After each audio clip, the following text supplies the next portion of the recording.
네, 둘로 쪼개진 의료계. 지난달 27일 더불어민주당 주도로 국회를 통과한 간호법 제정안을 놓고 후폭풍이 거셉니다.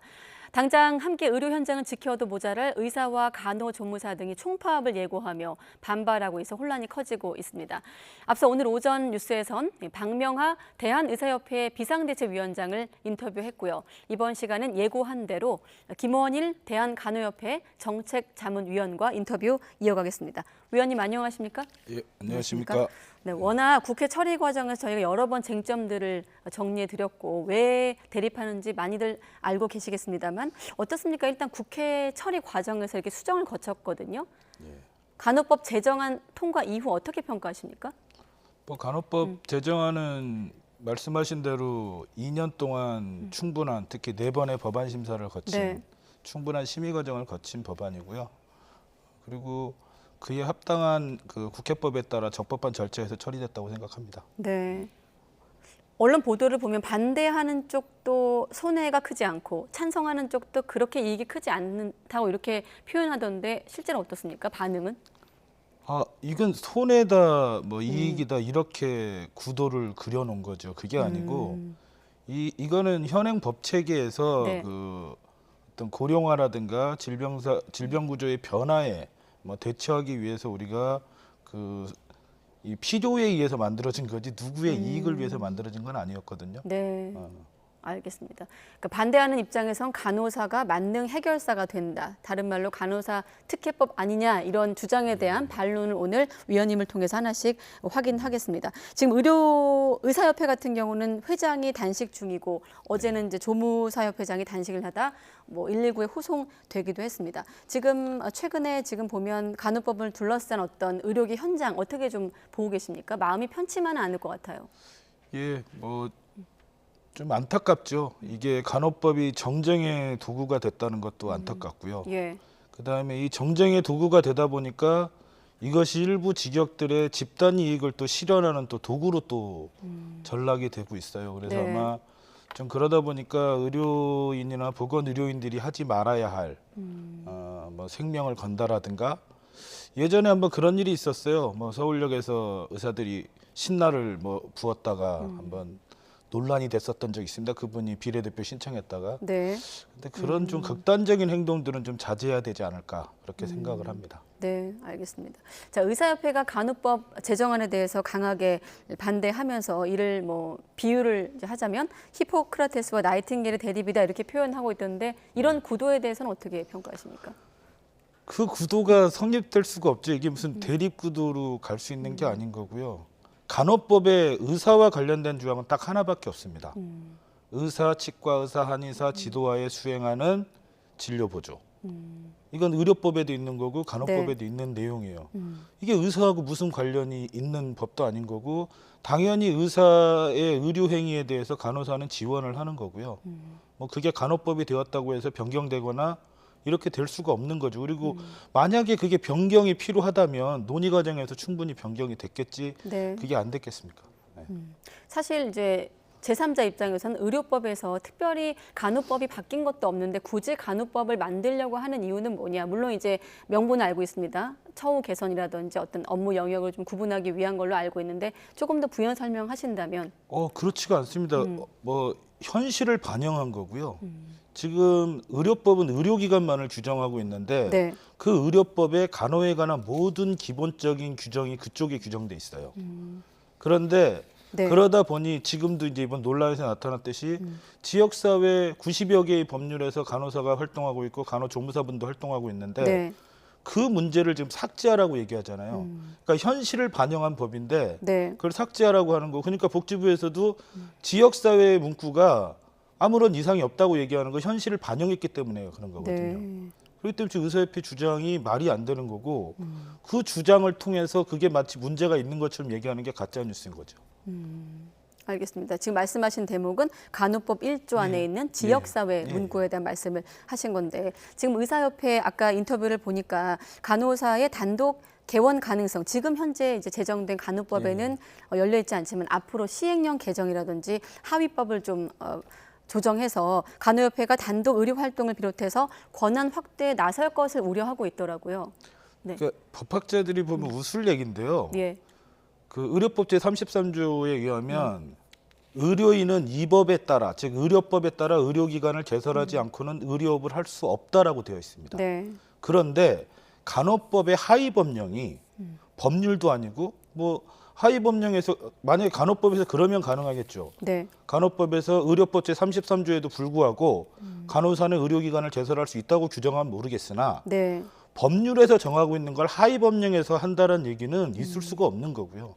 그러니까 그런 주장들을 계속 그 의협이 하고 있는데 이건 사실 우리가 상위법 우선의 원칙에 봐서도 위반되는 얘기고 네. 실제 있을 수 없는 주장들입니다.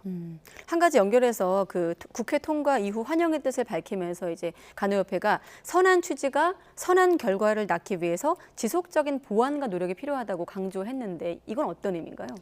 아, 지금 저희가 사실 이 우리 사회가 이제는 돌봄에 대한 국가와 사회의 책임 없이는 네. 유지가 되기 어렵습니다. 그런데 그래서 이제 돌봄에 대한 그러니까 간호뿐 아니라 네. 이 돌봄에 대한 역할도 사실 담아내려고 했었는데 예. 그걸 많이 못했었던 거고요. 그래서 간호법은 간호에만 국한되지 않고 돌봄의 영역들, 지금 사회적 돌봄, 특히 질병을 가지신 분들의 돌봄 영역들까지 같이 책임져 나가야 된다는 취지에서 네. 그런 말이 나오지 않았나 생각합니다. 네, 오전 시간 앵커 같은 경우 이제 간호협회 입장에서 의사협회에게 질문을 했다면 전 반대로 의사협회 입장에서 또 질문 드릴 수밖에 없는데 말씀하신 그 돌봄 사업 관련해서 이미 법적인 제도적 사업에 어떤 구체적인 안들이 마련되고 있는데 왜 간호사만 독자적으로 선점하려 하는가라는 질문을 하더라고요. 독자적으로 하려고 한 적 없고요. 다만 간호사가 간호사의 면허된 업무 범위 내에서 네, 의료법에 정해졌고 그다음에 이번에 간호법으로 나오게 되는데 네, 그 정해진 업무 범위 내에서 간호사가 하겠다는 것이지 어떻게 간호사가 간호법이 된다고 해서 업무 범위 이상의 범위를 하겠어요. 그러니까 만약에 치료적 의료행위 플러스 돌봄이 필요하다면 당연히 의료기관에서 네, 의사의 권한 속에서 하는 거고요. 지금 요양시설이라든가 이런 쪽에서는 의사가 없지 않습니까? 예, 의사가 없으면 당연히 간호사가 할 수 있는 일들을 간호사가 하면서 돌봄을 하는 거고요. 그다음에 가정도 마찬가지고 방문간호 서비스라든가 노인 장기 요양 보험제도에서 하고 있는 서비스가 있으면 그 내용을 한다는 거지. 무엇을 독점했다는 얘기가 없어요. 그러니까 지금 모든 주장에 보면 네. 어떤 조항 때문에 뭐가 독점됐다라고 얘기를 해야 되거든요. 네. 근데 지금 그런 게 없어요. 그냥 독점했다. 뭐 의료기관을 개설할 것이다. 전부 다 조항에 대한 얘기, 법에 대한 얘기는 없이 선언적인 주장만 지금 하고 있는 거죠. 네, 알겠습니다. 아무튼 간호법 제정은 국회를 통과했고 지금 13개 보건의료 단체가 반발을 하고 있는 상황이고 총파업까지 예고한 상황에서 위원님의 의견을 듣고 있는데 지금 현재 시점에서 변수는 대통령의 거부권 행사 아니겠습니까? 지금 여당 같은 경우도 건의하겠다 이런 입장인데 아까 정쟁화에 대한 어떤 안타까운 말씀도 하셨습니다만 만약에 거부권 행사를 한다는 전제하에 질문드리면 어떤 좀 대응을 예상할 수 있을까요?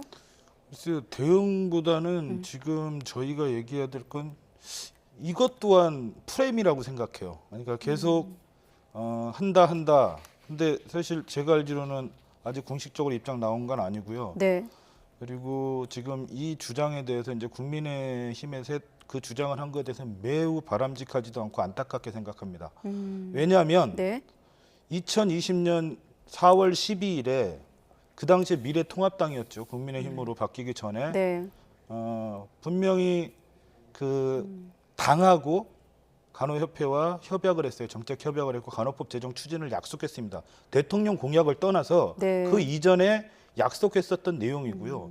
그리고 수많은 자료들을 통해서 확인이 되고 있습니다.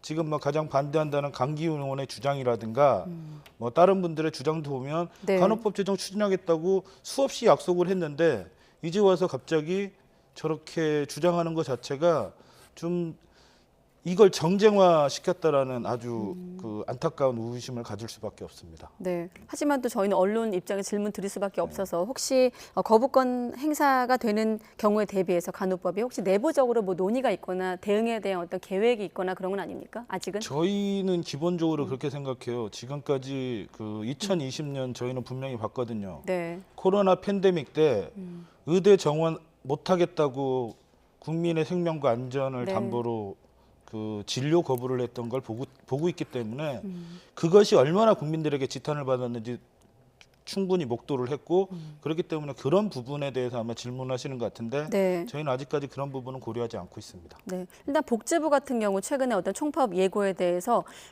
강경 대응보다는 일단 좀 글쎄요, 달랜다고 표현을 해야 될까요? 그렇게 좀 얘기를 듣는 쪽으로 하고 있는데 복지부의 중재 방향에 대해서는 어떻게 평가하십니까? 복지부는 지금 굉장히 좀 나오고 있는 태도나 주장이 매우 앞뒤가 안 맞습니다.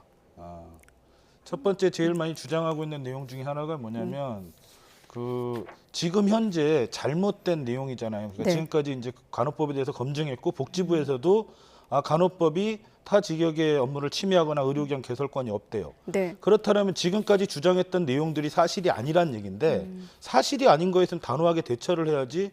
그런데도 갈등이 있다라는 그러니까 이중적인 태도를 취하고 있는 거고요.